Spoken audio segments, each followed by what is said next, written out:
Gogdina August Falchagadi a Cod of Brehav a Nocht. Hello, everybody, and welcome to the Brehon Academy tonight as we continue our journey into a story of an Irish Sept by Nottige Charles Macnamara. Tonight, we're going to be covering chapter 3. But before I jump into that, I just want to remind you that if you want to download this book, you can do it from the Brehon Academy resource library.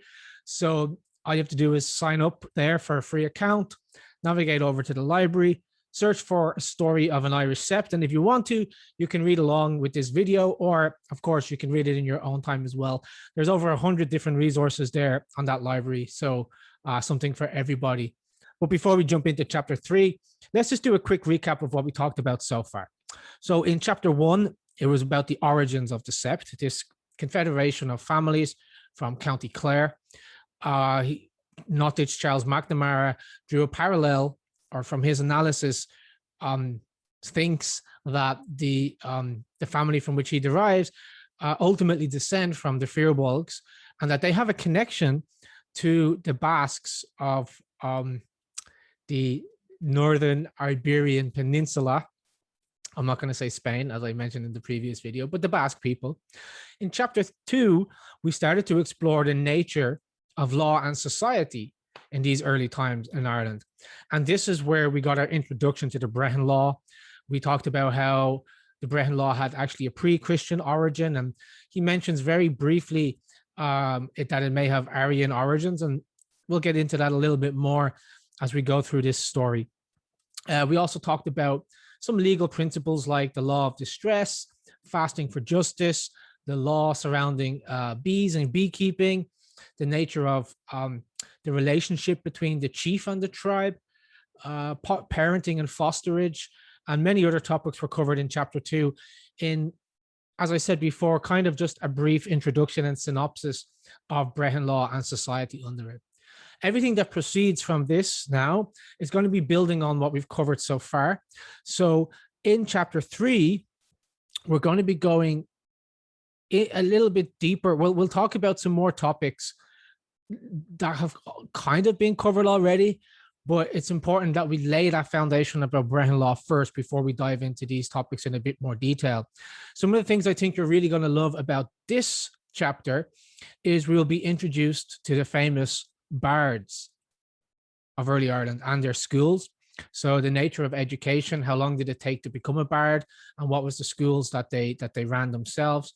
We're also going to learn a little bit about military service in early Ireland. And to discuss this topic, Macnamara will refer to our famous mythological heroes, Na Fianna, the warrior guild that accompanied the legendary Fionn McCool on their magnificent adventures that are kind of riddled all throughout our mythology.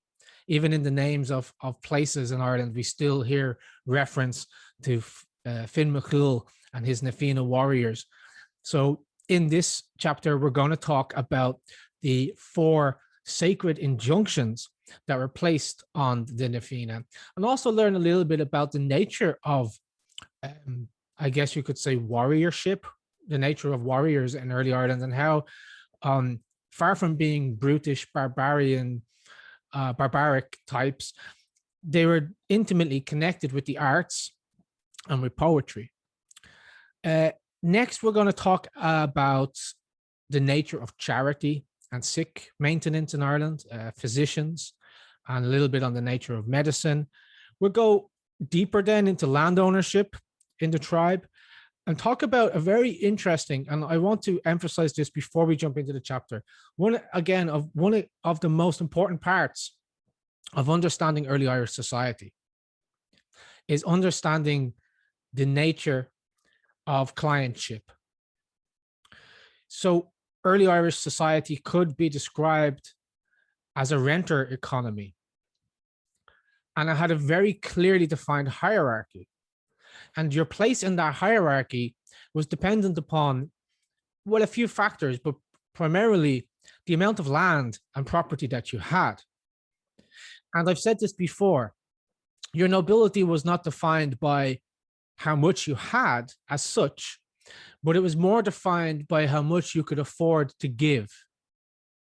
And Macnamara doesn't go into this in a huge amount of detail, but I just want to emphasize it here before we jump in, so that when we get to this part of the chapter, you'll be able to keep this in mind. And just, I want to give you an idea of just how important this was. That, yes, there was a hierarchy. And yes, within even a family itself, the members of that family could be in a different place in that social hierarchy.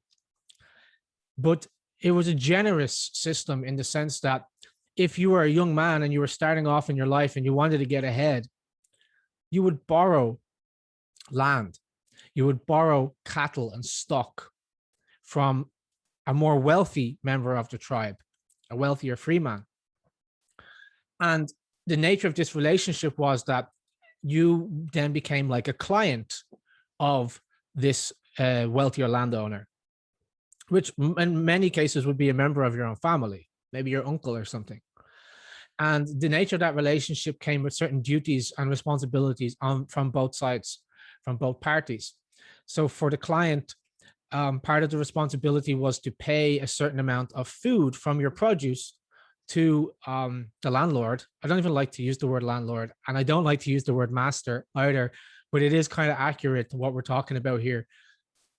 Master in the classical sense. Patron might be a better word for this. And also military service you owe to them. But in exchange for that, there were certain duties and responsibilities that your patron owed you. And Macnamara considers that in a little bit of detail in this chapter. Again, if you want to go into more detail, I have to direct you over to my online courses on brehonacademy.org. But I think what we cover in this chapter is sufficient to give you pretty good understanding and just, again, lay a foundation that we will continue to build on as we go through this system, go through this story and learn about this system. So another thing that he covers here, he's at pains to point out that what we're talking about here was not feudalism. It was not the same as the English system of feudalism. Although there are some parallels, there are some very clear differences that set it apart from that system. And Macnamara goes through an effort here to explain what the difference was. But ultimately, the social status was tied to, as I said, your wealth, your family line. And he doesn't talk about this here, but I know that it also related on your skill or flair or merit at your profession. So, yeah, the last thing then I would say is to please stick around till the end of the video, the end of this chapter, because he tells a very lovely story about a man who gave away his year's salary, which was just one cloak and one cow. He gave it to a poet because this poet composed a poem in praise of his family, the Macnamara clan. So it's worth sticking around till the end for that, because I think this story, again, gives a very kind of nice insight into the kind of nature and psyche of the people who lived in those times. So let's jump into chapter 3 of A Story of an Irish Sept by Nottige Charles Macnamara. The Story of an Irish Sept, chapter 3, dealing with the topics of bards and poets of ancient Ireland, their office, schools conducted by them, fags in schools, military system, examination for admission into the schools, provision for poor and sick, the physicians and laws relating to them, land tenure, possession of land, all important, what constituted a free man, the serf, tribal lands, private estates, military retainers, how the system differed from feudalism, social rank, and how it depended on the amount of land a family possessed. The bards or poets played an important part in the early history of Ireland. From the monarch downwards, all families of importance had a bard attached to them, and this individual filled the office of historian and genealogist. He also took a leading part in all matters connected with the social and political relations of his chief's household. Bards accompanied an army into the field of battle to watch and record the deeds performed by the members of the sept to which he belonged. This record, we are informed, was, quote, made without partiality or affection, and with regard to nothing but merit." End quote. These records were compiled and revised once every 3 years by a council appointed for the purpose by the king of the province to which the bard belonged. Not only were the deeds of valour performed by the Celtic chiefs preserved in this way, but the pedigrees of the families to which they belonged, so that, as Sir J. Mackintosh observes, quote, "These records written in the Irish language date from the 2nd century to the time of Henry Plantagenet, and are the most ancient European history in existence." End quote. The accuracy of such of these records as have come down to us are confirmed by the researches of archaeologists and of historians of the present day, and, beyond this, in these old annals reference is made under certain dates to eclipses of the sun and moon, the appearance of comets, hour of the rising sun, and so on, which astronomers assert must have occurred on precisely these days and hours referred to in the ancient annals of Ireland. We must bear in mind that amongst the early Irish, soldiers received no titles or rewards from the state or from their chiefs for service rendered in the field. Their reward consisted in having their names honourably mentioned in the annals of their country. Their deeds were sung by their bards and afforded a never-ending source of delight to the families and retainers of the chief to whom the bard belonged. The chiefs, it is true, were, quote, "assigned by the bards a distinguishing coat of arms, not as a mark of honour, but whereby they might be known from other chiefs and recognised in the field of battle or at their place of residence." End quote. The language of the bards, when translated into English, is often of an inflated, absurd style, but it was language appreciated at the times it was composed. Education. Irish bards, like the Hindu gurus, had to study for a period of 12 years before being admitted into the lowest order of their profession. They were largely employed in the work of educating their countrymen. They taught their pupils by making them learn and recite a certain number of lines every day. Training of this kind not only developed the faculty of memory, but also of language, a power which would seem to have clung to not a few of their descendants. Schools conducted by bards and brehons continued to flourish long after the introduction of Christianity into Ireland, and in many such schools druids were also engaged as teachers. These places of education, which in the west of Ireland were numerous, might be called secular schools, to distinguish them from those subsequently established by and immediately under the supervision of ecclesiastics, in which the Christian religion was taught in addition to the subjects common to both sets of schools. These subjects were history, especially that of Ireland, poetry, music, law, and military exercises. The secular schools were under the control of the Supreme or of provincial councils. For instance, Professor O'Curry gives us the particulars of a council presided over by the ruler of Ireland in the year AD 574, which assembled to regulate the course of study and discipline to which students were to be subjected.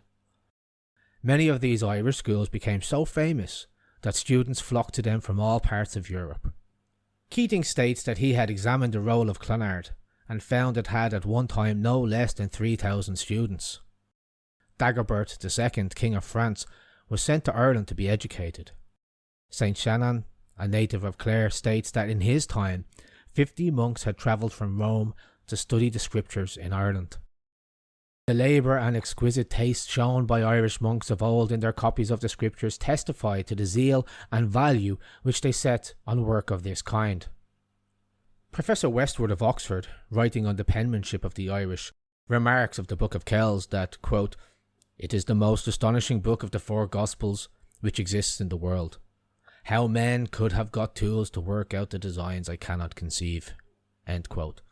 He adds, quote, "I know almost all the libraries in Europe, but there is no such book in any of them." End quote.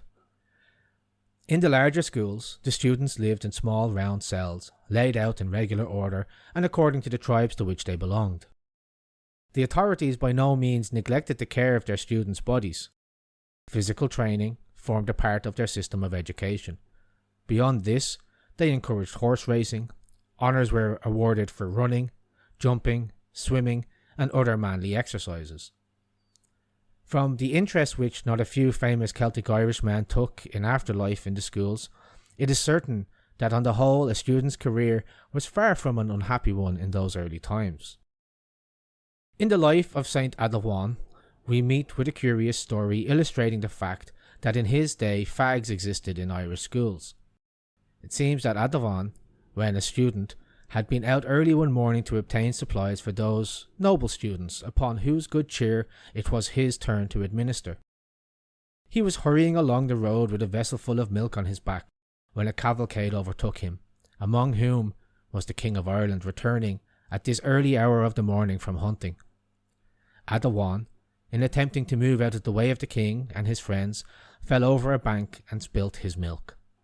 The king, seeing the scholar's distress, said to him, quote, "We will make thee happy again. Thou shalt receive satisfaction for me for thy loss." Adawan, not knowing the king, replied, quote, "I have come to grief, for there are 3 noble students in our house, and there are 3 scholars of us wait upon them. And what we do is, one of us go round the neighbourhood to collect supplies for the other 5, and it was my turn to do so today. But what I have obtained for them has been lost, and what is more unfortunate, the borrowed vessel in which the milk was contained is broken, which I have no means to replace." End quote. This accident must have occurred about the year AD 660. The military system and education among the early Irish. There are no accounts of military schools in Ireland. It would seem that the sons of chiefs and landowners, as a rule, were placed as foster children at the age of 7 with some renowned soldier. But so far as we know, military training was only part of a youth's education. He had also to devote a certain portion of time to study the history of his country, to poetry and music. Although the famous Irish militia, or Fianna, Na Fianna, disappeared in the 3rd century, we still have the standard of examination which a youth had to pass before he was admitted into that corps. A candidate, before he could gain admission into the Fianna, had to defend himself with a shield and hazel stick from javelins thrown at him from a distance of 20 yards. It was necessary for him to be a good runner, to leap over a bar up to his chin and stoop under one as low as his knees. He had to be strong of arm as tested by the use of the sword, battle axe and mace. Having qualified in these subjects, he had to give security that if he were killed, none of his own family should attempt to avenge his death. Quote, "The affair of his death must be left wholly in the hands of his comrades." End quote. Keating states that there were, quote, 4 sacred injunctions binding the Fianna. The first was never to receive a portion with a wife, but to choose her for good manners and virtue. Second, never to offer violence to any woman. Third, never to give a refusal to any mortal for anything of which one was possessed. Fourth, that no single warrior of them should ever flee before 9 champions. End quote. The Fianna, like most of the Irish, were keen sportsmen, and after a successful morning's hunting, they sent the game to a convenient spot and roasted part of the venison on spits. The remainder they baked, after having bound it round with ropes of grass. The baking process was carried on in pits into which were first thrown stones previously heated in fire. They ate but 1 meal a day. Before feeding they stripped, bathed, and dressed their hair. Quote, "They then began to supple their thews and muscles by gentle exercise, loosening them by friction until they relieved themselves from all stiffness and fatigue. After which they took their meal, and then constructed booths, and prepared their beds of brushwood placed on the ground, and over that moss and fresh rushes." End quote. Provision for the poor and sick. From the Bretton Laws we learn that an officer was appointed to preside over the care of the poor and needy in the various districts of Western Ireland. Doubtless, in after times, when ecclesiastical establishments had been planted over the length and breadth of the country, monks and friars were the chief agents in the distribution of charity. But in Clare, such establishments were hardly operative until the 15th century. The Celtic relieving officer had large powers, for he was entitled to levy a rate in kind on the landowners of the district in which he resided for the maintenance of the, quote, wretched and the wandering poor, end quote. This officer is described as a, quote, pillar of endurance, end quote, a truly Celtic idea of a relieving officer. He was further to suffer, quote, the reddening of his face without insult to his tribe, end quote. In other words, he was not to consider himself disgraced because he was abused by beggars. Each tribe was chargeable for the maintenance of its own, quote, sick men and women, and for the keep of those who were incurable, end quote. We also learn, with respect to sick maintenance, that it included the attendance of a physician, and for providing food, bedding, and lodging, and in guarding the sick from things prohibited by the physician. Amongst the things thus prohibited by law were that the sick man be not injured by women or by dogs, that is, fools and female scolds were not allowed to approach the sick person or to offer him forbidden food. Careful provision was also made for the children of lepers, or of those who were of unsound mind, of blind people, and of orphans. The Public Hospitaller. The Public Hospitaller was a recognised officer in Clare from the earliest times until the 16th century. The function of this individual was to keep open house on the part of his sept and to receive distinguished strangers or officials passing through his district when the chief from any cause was prevented from doing so.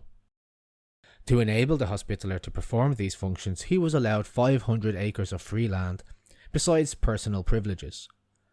The Hospitaller's house was in truth a kind of public hall, and in it assemblies were held in which various public functions were carried on, such for instance as the meetings of the heads of septs of the chief landowners to consult as to legislative or administrative matters concerning the interests of the sept, a form of county council.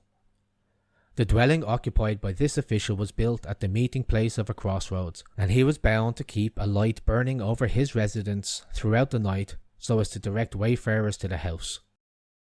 The Hospitaller was precluded from taking presents from persons who sought his hospitality, for he was supplied with stock for the purpose by the surrounding landowners. This official possessed magisterial powers over those who abode under his roof, so as to prevent them from damaging this place or its furniture, which was public property. Physicians. In the Brehon law tracts we meet with many curious regulations bearing on the position of medical practitioners among the early Irish. The services of the doctor were in those times so much appreciated by the Celts that it was by no means uncommon for the tribe to make a grant of land to a physician, so that in the words of the Brehon Code, he might be preserved from, quote, being disturbed by the cares and anxieties of life, and enabled to devote himself to the study and work of his profession, end quote. A distinction is drawn in the Brehon Code between the lawful and the unlawful physician. For instance, it is stated, quote, if any unlawful physician remove a joint or sinew without obtaining an indemnity against liability to damages, with notice that he was not a regular physician, he is subject to a penalty with compensation to the patient, end quote. If a man was maliciously or accidentally wounded, he was removed to the house of a physician who examined his wounds and gave certificates as to their character, upon which depended the legal liabilities of the person who had inflicted the wounds. If the doctor thought he could cure the wounded man, he gave security for his proper treatment, and in return received security for his fees. These varied with the rank of the patient. If a bishop, the doctor was entitled to 42 cows, and so downwards through various grades.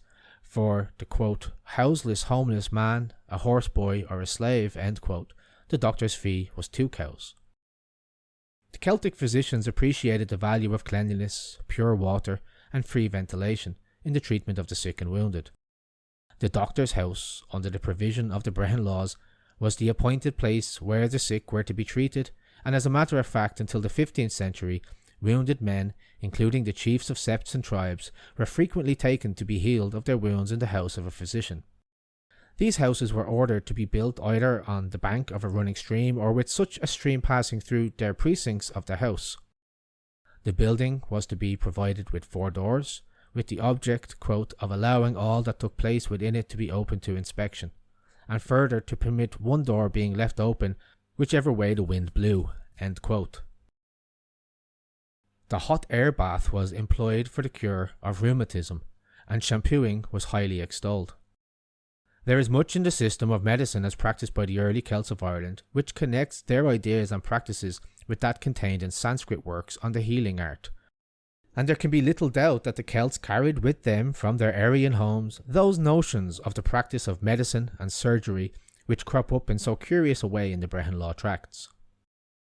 In Keating's History of Ireland, we have a reference to the resources of an Irish surgeon about the year AD 213 for the cure of his patient who had been wounded by a spear in the thigh.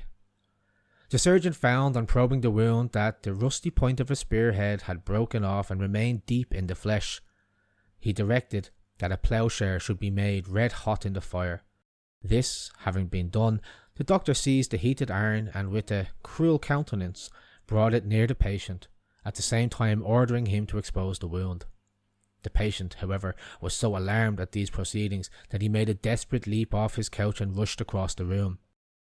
This effort had the desired effect, for the piece of iron was forced by the contraction of the muscles towards the surface of the wound and was then removed with ease by the surgeon. The individual treated in this way was a certain Thady, a grandson of the progenitor of the Macnamaras and ancestor of the O'Carrolls of Ely. Land tenure. The land question as regards Ireland is one which no one can approach with a light heart, nor is it my intention to do more than refer to the subject in a most superficial manner, but the ownership of land among the early Irish was the centre around which their whole social and political life revolved. It was the possession of land and the means of cultivating it that constituted a free man, in contradistinction to the landless person who was a bondsman or serf and possessed no social privileges or rights whatever beyond those conferred upon him as an appendage to his lord. A certain tribe of Celts from South Munster early in the 4th century invaded that part of Ireland we now call County Clare.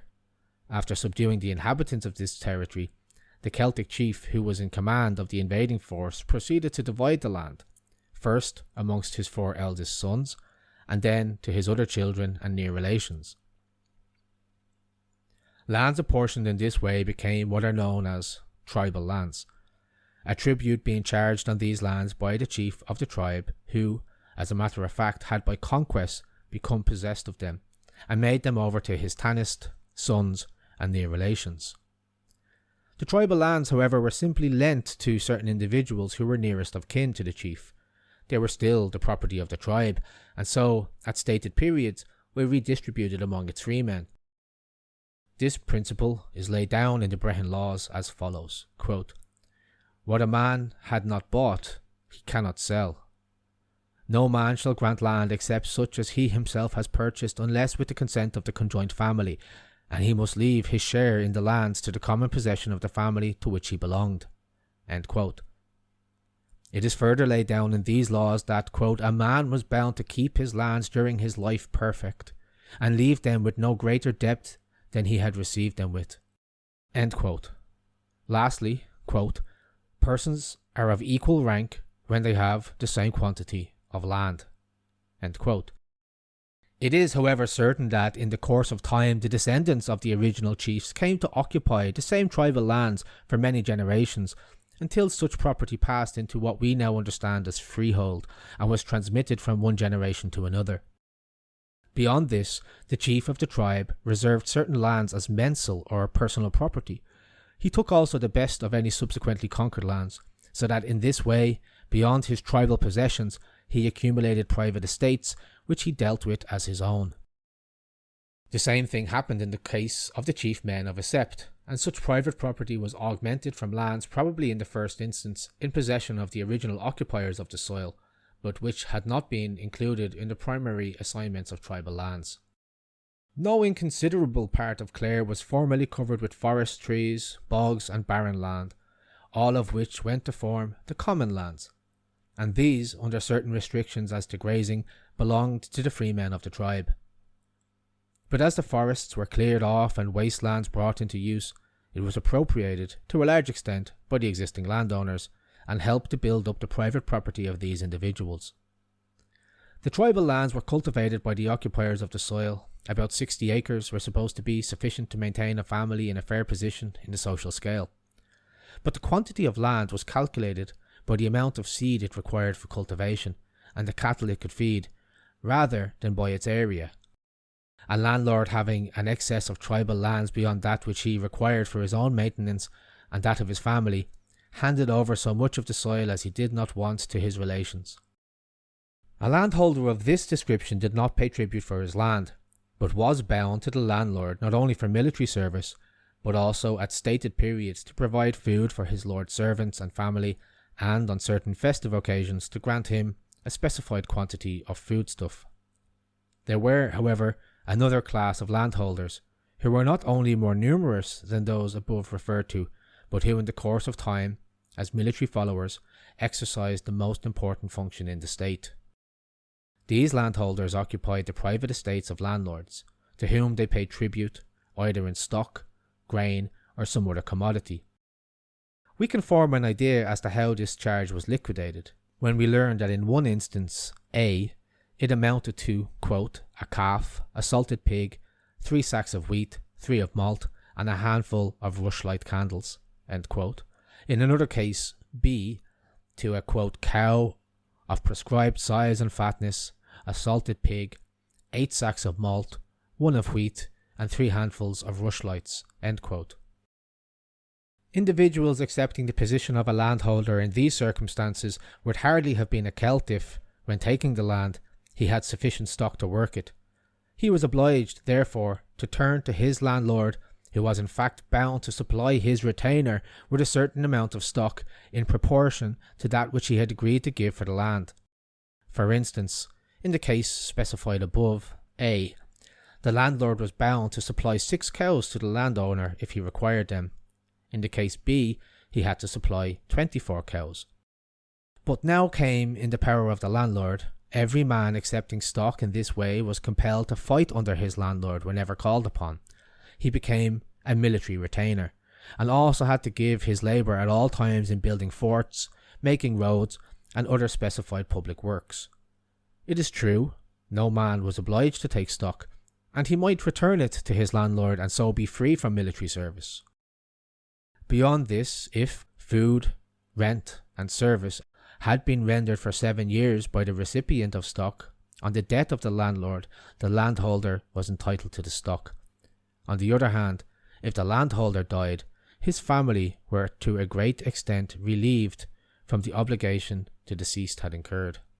But the provision for service covenanted for in the manner described was the keystone to the military system in Ireland, which led to so much bloodshed and trouble. For each chief had thus a body of fighting men at his beck and call. Over these retainers he had unlimited power, with no definite authority to control his actions. In fact, chiefs of this kind were as a rule absolutely their own masters, their power being limited, however, by the knowledge that if they attacked another chief, they would not only be resisted, but might be worsted. Might was right in those days.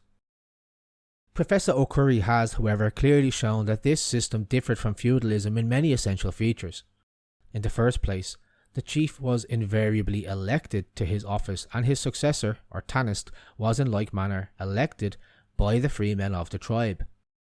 In the second place, the land in great part belonged to the tribe and not to the chief or any other individual. The tribal lands were governed through the instrumentality of the members of the Sept who occupied the land. The only resemblance which the Irish system had to feudalism was that from the smallest landholder to the highest landlord, all paid tribute to the chief and received something in return. This tribute was not vassalage, but a sign of allegiance to the landlord first, and then to the head of the Sept and tribe or ruler of the province. All landlords and landholders were free men in consequence of their possessing land.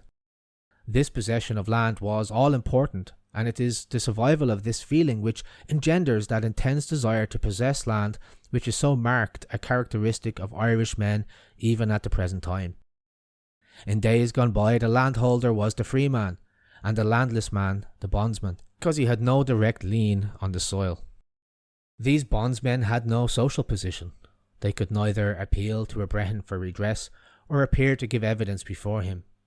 but in consequence of the law of tanistry and of gavelkind, it is certain not a few of the landlord's relatives must have been landless and consequently bondsmen. This fact was of the greatest importance in the tribal system, for there was thus a strong hereditary feeling between the bondsman and the free man of the same locality, and so a tie existed between the higher and lower grades of society, which was of vast consequence from a social point of view. It is questionable if these Irish bondsmen were slaves in the way of being bought and sold. Doubtless, slavery existed in Ireland until it was abolished by the clergy assembled in synod at Armagh in the year 1171, but the slaves of that period were for the most part English lads taken prisoners or sold to Irish men by people of their own country. Even bondsmen, such as horseboys who were of the lowest class, herdsmen, labourers, and others who formed a part of a tribe, could by patient industry hope in the course of time to raise their families into the ranks of free men. From the above statement it appears that from the earliest period of the Celtic invasion of Clare, the land was held under two different systems. Under one, a portion of the tribal lands were assigned, on certain stipulations, to members of the tribe, their title to the land resting on their consanguinity to the chief. The second class held lands as the retainers or landholders of individuals who had tribal lands in excess of the quantity they could themselves cultivate, or more frequently who possessed private estates. These men were bound to the lord of the soil as military retainers, a state of things which continued to exist until the early part of the 17th century. Social rank. Landlords and landholders, as freemen, were divided into classes according to the quantity of land and cattle they possessed, each class being entitled to definite privileges. All such matters were carefully provided for under the Bretton Laws. Thus, the head of a family could only claim admission into the lowest class of freemen if for 3 generations the family had possessed a certain amount of land and a plough, an ox, and harness, a kiln, hand mill, cooking cauldron, and some other articles. A larger amount of lands and stock raised a man a step in the social scale, and so he might rise to the 6th grade, in which class of society the landholder, among other articles, must possess, quote, a head-bathing basin, end quote, and many other articles, all described with minuteness in the Brehon Code. And so, with the landlords, they were likewise divided into classes according to the quantity of land they owned. Among other articles, such a person must possess furniture of the highest order, beds and bedding, and a kitchen boiler in which a cow would fit, or a pig and bacon, end quote. A family might rise a step in the social scale if they acquired and held for 3 generations sufficient property to enable its head to qualify for a higher class. On the other hand, the loss of property entailed forfeiture of position and with its social privileges. There was no hereditary claim to property, and every man was enabled by persistent application to help to raise his family in the social scale. This was clearly the spirit and law of Celtic society in Clare as defined in the Brehon Code. We may form some idea of a bondsman's position as a wage earner in the 9th century from the following reference made to him in one of Macnamara's poems in AD 850. From this poem we learn that the wages received by a labouring man was a cow and a cloak per annum. In the story referred to by the poet, a certain labourer, whose home was in County Clare, having worked for a year under a landholder in Connacht, was returning home with his wages, and when crossing the hills of Ecty he met Macnamara, and having entered into conversation with the poet, the labourer told the poet that he belonged to the Dalcassian tribe. Macnamara evidently had a very high opinion of this tribe, and then and there composed a poem in their honour. The labourer was so delighted with this poem that he gave its author his year's wages and returned home empty-handed but full of Macnamara's poem. This action and the gracious words contained in the poem so delighted the labourer's Sept that they made him a present of 10 cows for every quarter of the cow he had bestowed on the poet. And that brings us to the end of chapter 3 of A Story of an Irish Sept by Nottige Charles Macnamara. I expect there might be some questions from what we've talked about in the past chapter. So if you have them and you haven't been able to watch this live and join in the live chat, feel free to drop a comment below, and I'll definitely get back to your comments and questions down there. I think, again, just to reiterate, some of the key points that were covered here for me was the nature of clientship, the relationship of the individual status to the land and their actual stature, their position in society, which wasn't given out by a title, like a title given out by a king, but it was by virtue of the fact of your actual conditions and station in life, which I find quite interesting. We also talked a little bit more about the Christian influence in Ireland, particularly around the monastic schools, and also the giving of charity and so on. So just before we wrap up, again, I'll invite you to join the BrehonAcademy.org. It's completely free to become a member there. You get access to the library. If you're interested in going deeper, please check out some of my online courses and tune in next week for, I hope it's next week, but for the next episode. To be honest, I've read a lot of stuff over the years in this field of research. Chapter 4 of Story of an Irish Sept was something that actually kind of blew my mind a little bit and gave me real pause for thought and reflection.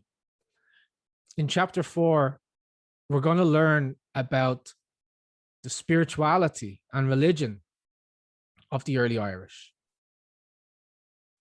And maybe, I think a lot of people would be able to have a lot of people would have a general idea of early Irish beliefs, whether that be the pagan beliefs. People will talk about Druids, and then the Christian beliefs. They'll maybe talk about St. Patrick and the early monastic schools.